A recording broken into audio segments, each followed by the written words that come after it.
Chapter 1. After finishing my third endoscopy of the day, as usual, I lay down in the hospital's VIP suite. It wasn't because I was sick, I just wanted to prove that when you have money, you can really do whatever you want. I ordered my assistant, "Go tell the hospital that all the expenses today are on me." However, just as I was enjoying a bit of relaxation with my eyes closed, I heard the voice of my butler speaking in a low, almost conspiratorial tone. "Young Master Wang, according to my sources, Willow went to see her childhood friend today." Willow was the fiancée my parents had arranged for me. I had only met her once, at the family gathering where she was introduced to me, and we hadn't had any contact since then. Even so, she was still nominally my fiancée, George's fiancée. From the moment she took on that title, the Wang family assigned her a full security team. Perhaps she thought it was just a formality, but our bodyguards weren't there just for show, the butler continued.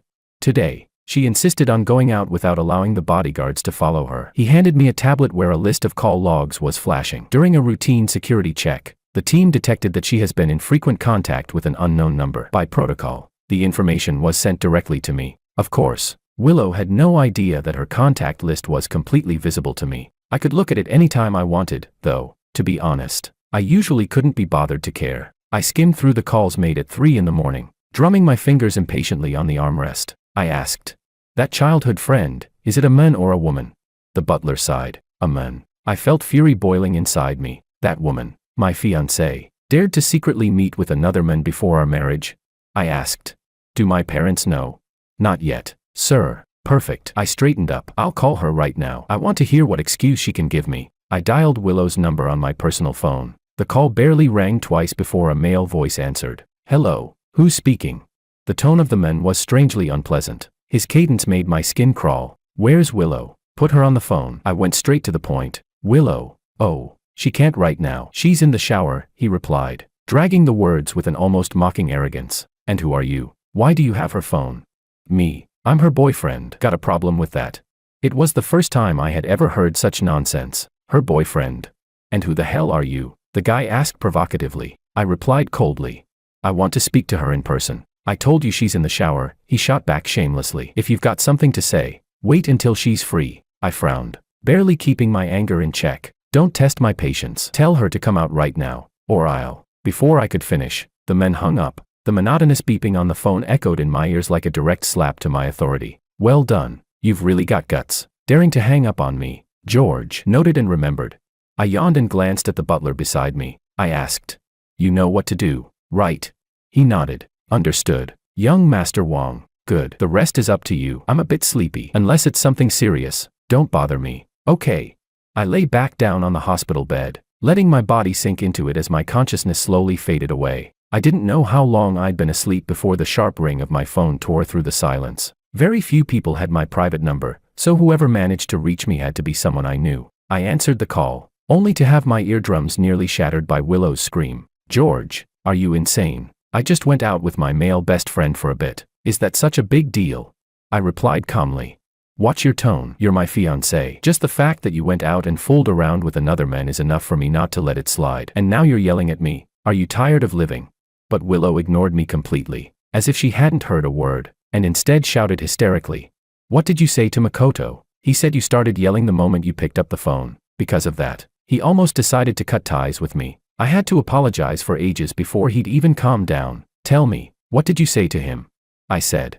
"Who's that coward? Hiding behind a woman? What kind of man does that? If he's got any guts, tell him to come face me directly." I couldn't help but laugh. Swirling the empty glass on the table, Willow yelled. "You insulted him." Her tone rose, filled with anger. "He's just my male best friend. Why are you being so petty?" "Male best friend?" My temper flared instantly. That shameless woman dared to turn the accusation around on me. Word by word, I said coldly. "Let me remind you, with just one word from me, your entire Liu family could end up sleeping on the streets. Where do you get the nerve to talk to me like that?" The line suddenly fell silent. Only her quick, panicked breathing could be heard. I knew she was remembering what my father had casually mentioned at last week's family banquet, the billion-dollar investment that was about to be injected into the Liu family's crumbling business empire, their last lifeline. I said, "I'm giving you until the end of today. Bring that coward to me and make him apologize, or the consequences will be far worse than just sleeping on the streets," Willow whispered, her voice trembling. "But, it's already so late." Her tone weakened, like a bird with its neck squeezed tight. I said, Then you'd better hurry. My patience has limits, and time's running out. With that, I hung up. An hour later, the doorbell of the Wong family estate rang sharply. Through the security monitor, I saw Willow pulling along a pale-faced young man, both of them standing nervously outside the ornate iron gates. The man was wearing a trendy hoodie and had a matching couple's bracelet identical to Willow's on his wrist. I instructed the guards at the gate to bring them in. The man was immediately forced to his knees, the guards gripping his arms tightly. His knees were trembling, clearly. He had never experienced this kind of scene before. Willow stood to the side, barely daring to breathe. I said, "Lift his head." The butler immediately stepped forward, grabbed the man by the hair, and yanked his head upward. Looking at his contorted face, I said coldly, "Honestly, I can't figure out what Willow sees in you. You've got a punchable face, no brains, and not a dime to your name. Isn't that just pathetic?" Willow pressed her lips together, saying nothing. At that moment, the man clearly realized he couldn't just wait for his fate, so he stammered, "Mr. Wong, you've got it all wrong. Willow and I are just friends. You're a man of status, someone like you wouldn't hold a grudge against a nobody like me, right?" I replied. "Did I tell you to speak?" "Hit him." At my order, the butler immediately slapped him hard across the face. Willow shouted, "That's enough. George, you've gone too far. I already told you. He's just my male best friend. What more do you want? Do you expect me to never talk to another man again for the rest of my life?" Seeing him get slapped, Willow screamed and lunged forward, but my bodyguard stopped her before she could take a single step closer. I smirked. "Male best friend? Then why did he call himself your boyfriend?" I pulled out my phone and played the recording I had prepared. The moment that man's voice came through, saying, "I'm her boyfriend," his face turned deathly pale. He stammered, "It's not like that, Willow. I thought it was one of your admirers calling to harass you. I just wanted to help you out." He struggled to free himself from the guards holding him down, but he couldn't move an inch. I spoke in a mocking tone. "Miss Liu, what a pure friendship indeed, going to another man's house to shower, was it?" Willow snorted coldly. "Since you already know, there's no point pretending anymore." Seeing that the lie had been exposed, Willow dropped the act completely and showed her true colors. She said, "So what if it's true? You think having money makes you better than everyone else? You have no idea what real love is." "Yes, I agreed to marry you for your money," I asked. "So you admit you've been fooling around with this coward?"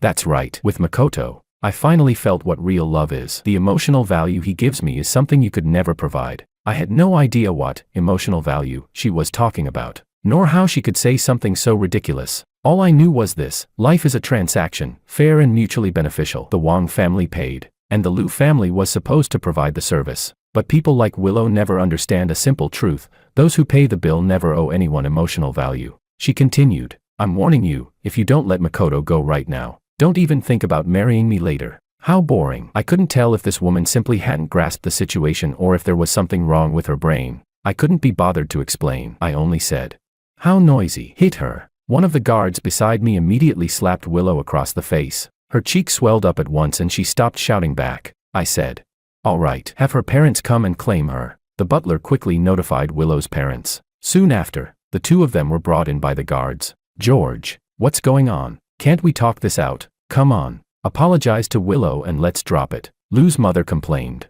Looking at Willow's swollen face, I laughed and said, "Me apologize to her? You must still be dreaming. Looks like poor judgment runs in this family. I suggest you first ask what exactly she did," I said. Mr. and Mrs. Liu hurried Willow aside and whispered to her. I didn't care what private words they exchanged, the Liu family's fate was already sealed. After their discussion they stepped back in front of me. Mr. Liu said, "It's all a misunderstanding. That young man is just an ordinary friend of Willow's." Still, Willow did act a bit out of line. "Don't worry, we'll take her home and discipline her," I said. "No need to discipline. This woman is tainted. I won't marry her. I called you here for this. You have two options." I pointed at the young man and enunciated each word. 1. You dispose of this trash and hand over half of the Liu family's estate to me. 2. You return every single bit that the Wong family has given you. Not a penny missing. And on top of that pay an additional 50% interest as compensation for my emotional damages. During my engagement with Willow, the Liu family had taken quite a lot of benefits from the Wong family. I said, "Of course, no matter which option you choose, I won't be keeping this woman. You have 5 seconds to decide." 5. I started counting down. Option 1. I choose 1. Mr. Liu blurted out first. He clearly knew which side was heavier on the scale. Selling the entire Liu family still wouldn't be enough to repay what they had gained from me. "Dad, no," Willow screamed. Looks like she was truly blinded by love, actually caring about that loser. 4. Mr. Liu snapped. Can't you be sensible, even now? Willow shouted back. I don't care what you say, I won't abandon Makoto. Father and daughter started arguing loudly. Mrs. Liu, realizing I wasn't joking, kept completely silent, afraid to add fuel to the fire. 3. Mr. Liu gritted his teeth. We'll go with option 1. That's final. Willow cried. I won't. I'll never give up on Makoto. He's still a human being. 2. Mr. Liu roared. If we don't choose option 1, are you going to pay back what we owe the Wang family? Willow turned her head away and snorted coldly. I don't care. I won't let anything happen to Makoto, I said. Time's up. Looks like you haven't reached a decision. Mr. Wang, Mr. Liu seemed desperate to make one last plea, but I wasn't interested in hearing it. I said. Enough. Since your family can't decide, I'll choose for you. The boy, I'll take him. The Liu family fortune, I'll take that too. The money I spent on your family, I'm reclaiming it. And as for the interest, don't think I'll let that slide either. I delivered my verdict on the Liu family without mercy. That's it. Show them out. I didn't bother watching their reactions as the guards dragged them away. For me, crushing the Liu family was as easy as stepping on an insect. I truly didn't know how they ever got the delusion that they could act high and mighty before me, treating me like the victim. Hey, maybe in your next life. Chapter 2. One morning, I received the bankruptcy report of the Liu family. I had said it before, making them end up on the streets only took a single word from me. I didn't know whether Willow was still chasing after her so-called true love, but honestly, I didn't care anymore. The entire ordeal, from beginning to end, had lasted barely a week. I had no time to waste on that "you love me, I don't love you" nonsense. I wasn't some love-struck fool like Willow. I asked. What about that male best friend? How was he dealt with? As I casually tossed the bankruptcy report into the shredder, I looked toward the butler. He said. We had someone break both his legs. He won't be standing again in this lifetime. He stood with his hands behind his back, his tone icy. I shrugged and said. I thought you'd break 3 legs. The butler hesitated, then said with regret. Young Master Wang, shall we bring him back and finish the job? I waved a hand. Forget it. I'm a merciful person. As long as he never shows up in front of me again, I'll let him live. After all, in that state, he was basically useless anyway. With that, I lay lazily back on the hospital bed once more. A few days later, I returned to my parents' estate. They told me they had found a new fiancée for me. I asked. Which family this time? The Liu family was already more than enough for me. Looking at the tastefully decorated living room my mother had arranged, I frowned. I had a bad feeling about this. She said. This one's different. A true scholarly family. Spotless background. Clean reputation, you'll see. Funny. That's exactly what they'd said about Willow. I asked. Where are they? They'll be here any moment, she replied. The Kim family arrived quickly. When I saw the girl named Sophia Kim, I had to admit that her appearance, dressed in a simple white dress, pure and gentle, fit my aesthetic perfectly. But that was all. To me, a marriage alliance partner was nothing more than a chess piece on the board. After my parents found an excuse to leave, the living room was left with just Sophia and me. Sophia. Right, I'm George. I broke the ice first, extending my right hand. I saw Sophia Kim do the same. Her handshake light and polite, purely symbolic. I said. I don't know what attitude you have toward this marriage, Miss Kim. As long as my partner is loyal, I don't care much about family background or social standing. I made my position clear. After all, this was a business alliance. Love wasn't really the point. As long as she didn't get involved with another man, I didn't mind much else. I continued. So, if there's anything you're hiding, or if you're having second thoughts, say it now. There's still time. She replied softly. I'm fine with it. But even as she spoke, I could tell her mind was somewhere else. Whatever. Let it be. Once she boarded the Wang family's ship, getting off would come at a heavy price. Not long after, both families decided we should spend some time getting to know each other. Before setting a wedding date, better to settle things quickly than drag them out. Spending time together, in this case, meant 3 scheduled phone calls a week. She said she liked flowers, so I bought her an entire flower shop. She said she liked jade, so I spent a fortune to win an antique jade pendant worth over 100 million. If there's one thing I have in abundance, it's money. As for meeting in person, we'd only met 3 times that month, never for more than half an hour. Most of the time, she seemed absent-minded, stirring her coffee with a spoon for 10 minutes straight. Clearly, she didn't take this engagement seriously either, but I didn't care. My current task was simple, continue the family line. Everything else, I could handle on my own. Before I knew it, the wedding day had arrived. Both the Wang and Kim families had sent invitations to every influential figure in the region. By all accounts, everything should have gone exactly as planned. Except, of course, when everything seems certain, that's when something goes wrong. At first, Everything proceeded perfectly. The host stood in the center of the hall, reciting the ceremonial script, and everything moved forward in its prearranged order. If only it had stayed that way. The host asked, "Mr. George Wong, do you take Miss Sophia Kim to be your wife?" "I do." "Miss Sophia Kim, do you take Mr. George Wong to be your husband?" Sophia bit her lip. I. And the next second, she shouted, "I object." Halfway through the wedding vows, with the officiant reciting the lines, the hall doors were suddenly flung open. A man in a black suit stormed in. The usually absent-minded Sophia, upon seeing him, suddenly lit up with a look I had never seen before. "Martin, you finally came to take me away." Martin, that name was new to me. I'd never heard it come from her mouth before. Sophia spun around and tried to lift her skirt to jump down from the stage, but I yanked her back with one hand. Her disgrace was laid bare for all the guests to see. I looked down into the audience. My parents were staring at Sophia's parents with the same shock. Clearly Sophia's family hadn't expected this either. I asked, "What do you mean, you're going to run off with this guy?"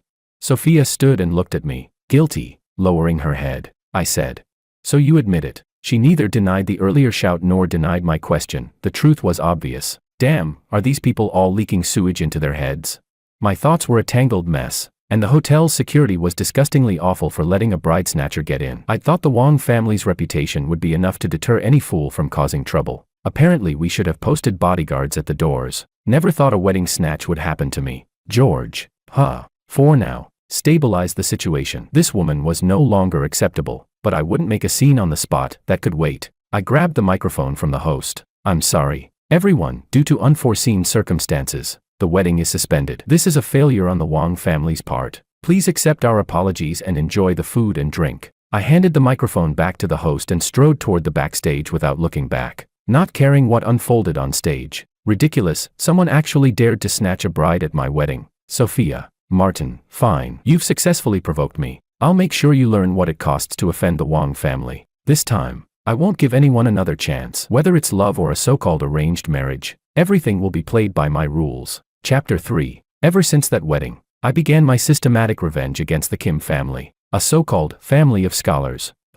You people care the most about your reputation, don't you? Then I'll make sure it's ruined. And that Sophia, didn't she claim her family background was spotless? Fine. Then let's expose how she accepted my betrothal money only to break off the engagement afterward. Let everyone see what kind of person she really is. And Martin, just a third-rate painter, actually had the guts to try and steal my fiancée. I don't know what he was thinking, but without any backing, he dared to provoke me. He's doomed. None of these people will escape. I'll make them understand what it truly means to be completely disgraced. Soon enough, Kim's father, who served as the chairman of the Calligraphy and Painting Association, was suspended from his post. Someone had reported him by real name for accepting massive bribes, complete with detailed evidence. Investigators were dispatched from above to look into it. The investigation would take time, but it was enough to tarnish the Kim family's reputation. And since he was the chairman, why not dig deeper while we're at it? Let's see if he's really as clean as he pretends to be, if there's any dirt to uncover. Sure enough, my men found that several years ago he had attended a ribbon-cutting ceremony for a telecom fraud organization. Coincidentally,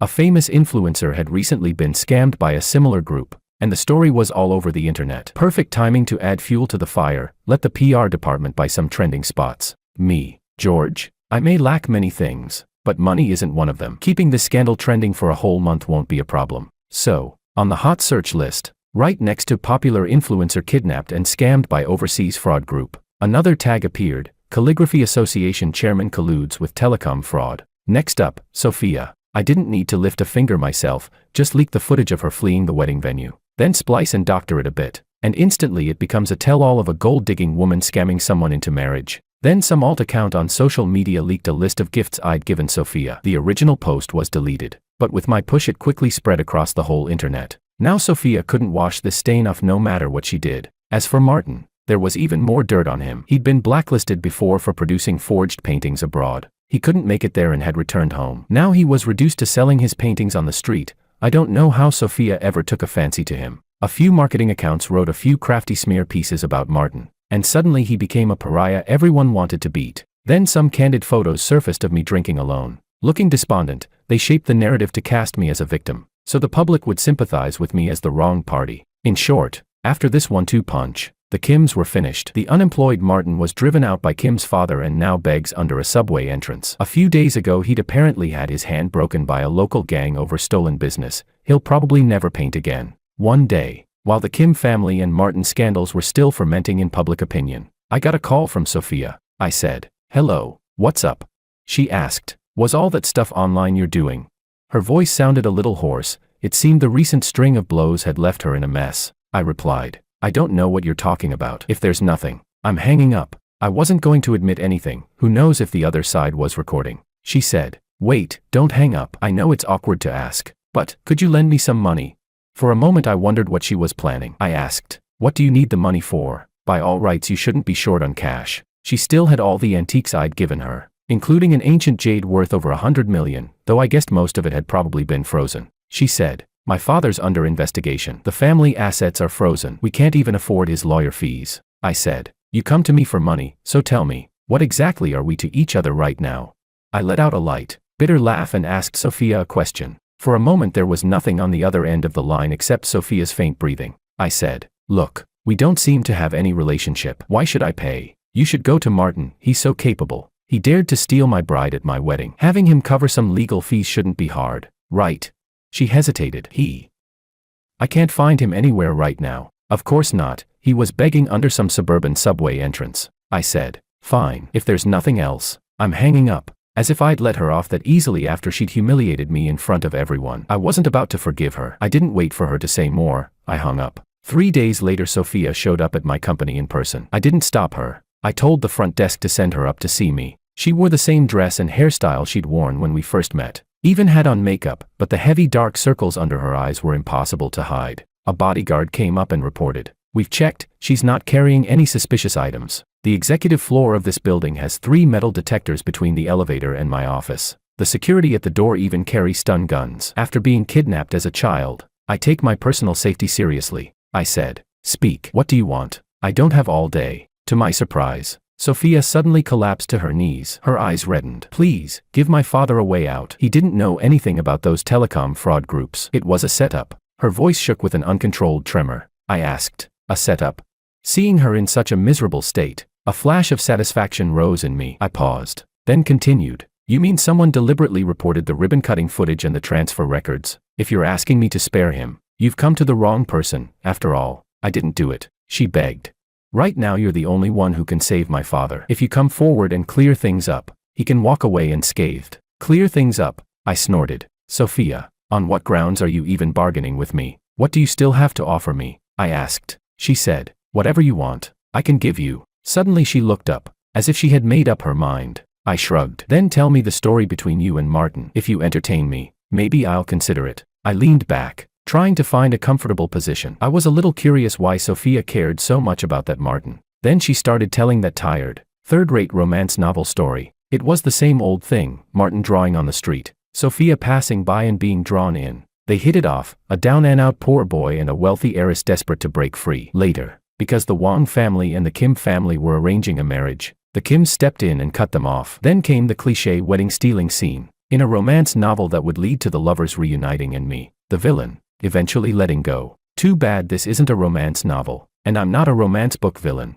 Such a cliché story, I said. Sophia lowered her head and was silent. I opened a drawer and took out a black USB drive. I said, "Go have a look at this. It was part of the revenge plan. What's on it is absolutely spectacular." Chapter 4. I only approached Sophia for the Kim family's money. I never loved her. She was only useful because she was the Kim family's eldest daughter. I thought George, that spoiled playboy, couldn't possibly stir up any real trouble. Those were the words in the video recording I'd put on the USB drive for Sophia. As for who said them, in the footage, it was Martin, his face beaten and bruised. After he went to beg the Kim family for help and was thrown out, my people captured him. The video had been specially recorded on my orders. If that recording couldn't reach the eyes of those who needed to see it, how lonely it would be. One day, I received a call from Sophia. I was a little surprised. I'd thought she'd never contact me again. After letting her wait for half a minute, I finally answered. "Hello, Miss Kim. Have you watched the video?" she asked. "So it was all you, wasn't it?" Her voice was still hoarse. It seemed she hadn't rested well these days. I said, "So what if it was me? The evidence has already been submitted. The former chairman won't be getting out of prison in this lifetime. As for you," I paused for a moment. Then I said, The entire internet knows you ran away from your wedding and colluded with a fake painter. From now on, you'll live under everyone's judgment and ridicule." The other end of the line was silent for a long time, so long that I thought she had hung up. Just as I was about to end the call, I heard her let out a soft laugh. She said, "George, you won. But one day, you'll realize you're the most pitiful one of all. You think money can buy everything, but you've never truly owned a single genuine heart. Is that so?" I replied with a cold laugh. I said, "What kind of bullshit, true heart, can get you out of the mess you're in? Sooner or later, you'll learn, sincerity solves nothing, but money can." After hanging up, I no longer cared about the Kim family or Sophia. Later, I heard that Martin was dead, and Sophia had been admitted to a psychiatric hospital. That meant the matter had finally come to an end. Whoever dares to treat me like a victim is asking for their own destruction. Chapter 5. I finally understood. My parents had no eye for choosing a fiancée. The two women they had introduced to me in succession had both turned into jokes. So I decided to find one myself, someone smart, absolutely obedient, someone who knew exactly what to do and what not to do. I said, "Go to the universities we collaborate with and select a group of female students who meet my criteria." I swirled the glass in my hand. The ice cubes hit the crystal walls with a clear, crisp sound. I continued, "The standards are simple: good looks, excellent grades, a family burdened with major medical expenses, and no dating experience. Most importantly." I looked up at the butler. "She must be willing. We don't need any trouble from the legal department." That's right. Rather than letting my parents arrange it, I'd simply keep one myself. I didn't believe that out of all the universities, I couldn't find a girl who met my requirements. 3 days later, the butler handed me a folder neatly filled with the photos of 27 girls. I wasn't interested in reading their life stories, so I told him to arrange the interviews directly. Of course, each girl who came to the office would receive a 100,000 yuan travel stipend. The interview process was straightforward and harsh. A psychologist evaluated their stress tolerance, and a private doctor conducted a full physical examination. After that, I would ask a few questions, purely depending on my mood. After going through the entire process, one girl remained. Her name was Anna. According to her file, her mother had died young, and her father was terminally ill, surviving only through chemotherapy. She was a third-year student with outstanding grades, although she received a national scholarship every year and worked part-time jobs. Her father's illness had pushed her fragile family to the brink of collapse. Now, she stood before me, wearing clothes that looked a bit old, but clean and tidy. I asked, "Do you know why I called you here?" She replied, "Yes, to be your woman, to accompany you at social events, to bear your children, and," her gaze swept across the security monitor on my desk, "to never go against your will." I nodded. "Good. Now, the choice is yours. Do you accept this contract, or do you refuse?" She said, "I accept." I placed a pre-printed contract in front of her. I said, "Don't rush. Take your time to read it before deciding." She flipped through it quickly, her eyes pausing on the clauses about no private contact with men, mandatory schedule reporting, and a breach penalty of 30 million. Even so, she still signed her name at the bottom and pressed her fingerprint beside it. I said, "Very good. According to the contract, I'll arrange your father's liver transplant within a month, and of course, you won't pay a cent." "Thank you," Anna said. It seemed her father truly meant a lot to her. I said, "No need to thank me. It's all written in the contract. I'll give you a week. You can arrange your father's transfer to the hospital. Then pack your things and move in here. I'll have a security team accompany you." She said, "Mr. Wang, I don't need that much." I cut her off. "This is part of the contract, or are you going to back out?"